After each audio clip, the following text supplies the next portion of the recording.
Dearly beloved, we are here today to acknowledge the passing of a franchise with great potential.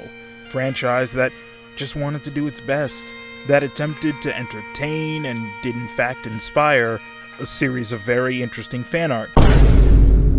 In their short time on this earth, they've managed to explore all corners of it. From the streets of San Francisco, to the jungles of the Amazon, to the plains of Ghana. Along the way, they introduced us to new and interesting people. Sure, they weren't all the people we wanted to see, or I should say, the one person we wanted to see, but nevertheless, this was a universe that was cut from this world all too soon. The stories they could have told, the legends that would have been made by the... Hey, fellas, can we maybe cool it with the bagpipes? Huh? Jesus Christ. Alright, enough preamble. I saw Kraven the Hunter, and between you, me, and the screen, it really wasn't what I thought it'd be. We're the Power Rangers, Jungle Fury. We're fast and strong, unstoppable. Jungle Fury. Here comes the Power Rangers, Jungle Fury. Jungle Fury. Power Rangers. Jungle Fury. Power Rangers. I want to start off by saying that I'm personally not interested in having conversations about this movie that simply revolve around Kraven bad. I know that's what you have to title and make your videos about if you want traction on YouTube, but I've always hated that kind of binary dichotomy when it comes to media criticism. Don't get me wrong though, I'm not averse to publicly stoning a bad movie. There's room for that in discourse for sure, but if I'm being honest, I don't really think Kraven needs one. Partly because if you walked into the sixth film of a franchise that, since the beginning, has been mocked for being not that great, and are somehow surprised that this isn't, then you need help that I can't give. But also, I genuinely think that there was some good to be found in this movie. For one thing, like the rest of the Sonyverse movies, there's this kind of throwbacky vibe to Kraven that's almost nostalgic. Like you've been transported back to a time when studios were real shy about how they make comic book movies, so they kind of took them really seriously and at face value. That's why Kraven in the film isn't like a hunter who just happens to be super strong and fast from magic, but like a hunter who, in combination with magic, also has his DNA mixed with that of a really old lion.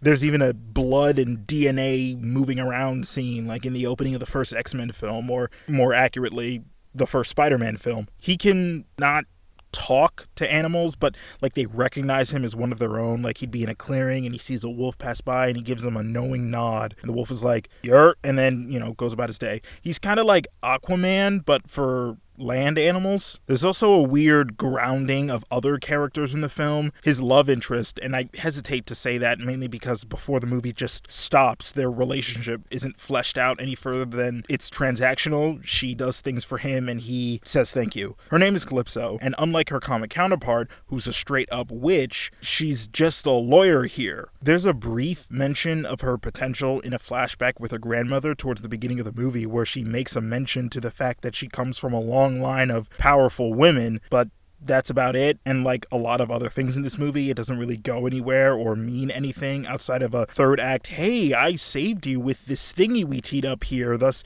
this justifies my existence in the movie." Ironically, for all the attempts to ground some of the more comic booky elements of the movie, they run headfirst into Saturday morning cartoon with the main villain, who's a version of the Rhino that, thanks to science, actually turns into a rhino. Not like a physical rhino, like he's not Beast Boy.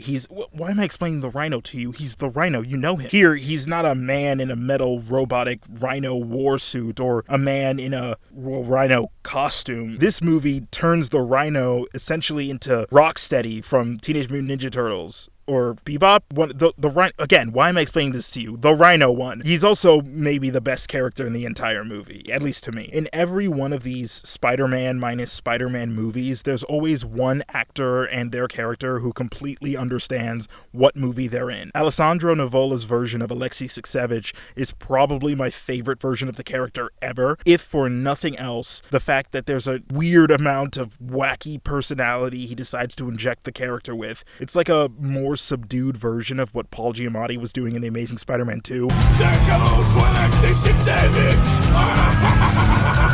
Less screaming mad lunatic and more subtle eccentric. His ultimate goal is equal parts confusing and simple. He's a mob boss, or maybe a mercenary, the movie's not really clear on that, who wants to take over crime, I guess. But the only thing that's standing in his way are the Kravinoffs. Speaking of, how the hell does Russell Crowe keep getting parts in weird superhero movies, and why is he always the best damn part of them? I mean, this man was in the goofiest movie of all time, Thor: Love and Thunder, but he managed to fit so effortlessly in that role despite being Russell Crowe, and was maybe the funniest part of that movie.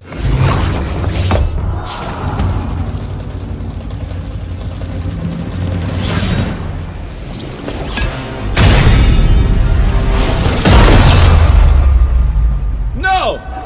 The same can be said here. Not so much the funny part, but the best part. I'm not the biggest Kraven fanboy out there, so I don't know how true to the books his character is, but he brought all the intensity and menace that you'd expect in a role like this. And my enjoyment of his character has less to do with anything the script actually does, and is mainly due to Crowe being such a damn good actor. There's a certain degree of chemistry he has with his two sons in this movie that are definitely a big part of the good I see in it. I don't really have much to say about Kraven's brother Dimitri, other than the fact that there's a line in the film in which, as he does a Tony Bennett vocal impersonation while singing, Russell Crowe turns to another character and he says, "He's great, isn't he? He can do anyone. He's like a chameleon."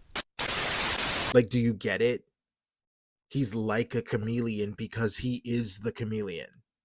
His brother Dimitri is the chameleon.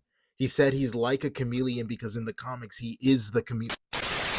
That was weird. Now, it might seem weird that in talking about the characters of the movie, I leave the one the movie is named after for last. Well, that's not an accident. It's because I don't really think there's a whole lot to his character, but he's also representative of my overall feelings about this movie. Now, again, I'm not steeped in my Kraven the Hunter lore, but even I know that Aaron Taylor Johnson's version of the character is a departure from his comic counterpart. He's not so much a hunter of animals, but a conservationist who's a hunter of, well, those who do the hunting. It's a choice change to the character, but one that I'm okay with because the narrative of the movie supports it. The movie features a jarring flashback that details the early life of Sergei, Kraven, and his brother Dimitri, in which we're shown just how abusive and intimidating their father is. He's a violent man, a mean man, one who values strength and power above anything else and punishes his kids when they're shown to lack it. After Kraven grows up, gains power, and starts choosing to bear the responsibility of using said power against those who share his father's mindset that one can do as they please to whoever they want so long as they have the power to do so,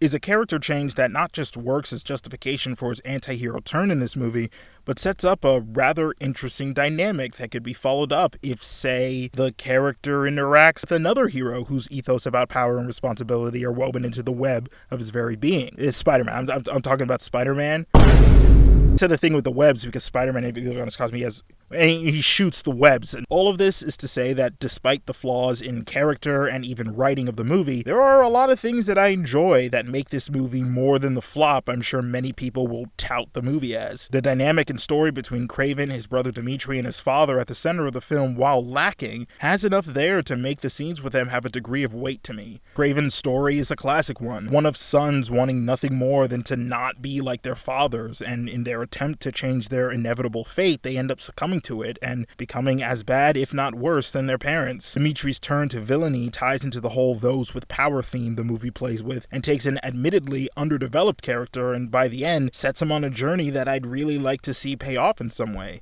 I dig the weird early 2000s vibe the movie has that adds a certain style to it that I didn't think I'd enjoy, but I actually did. The action was brutal, and some of the shoutouts to a larger Spider-Man universe really excited me, even though we're never going to get that paid off whatsoever.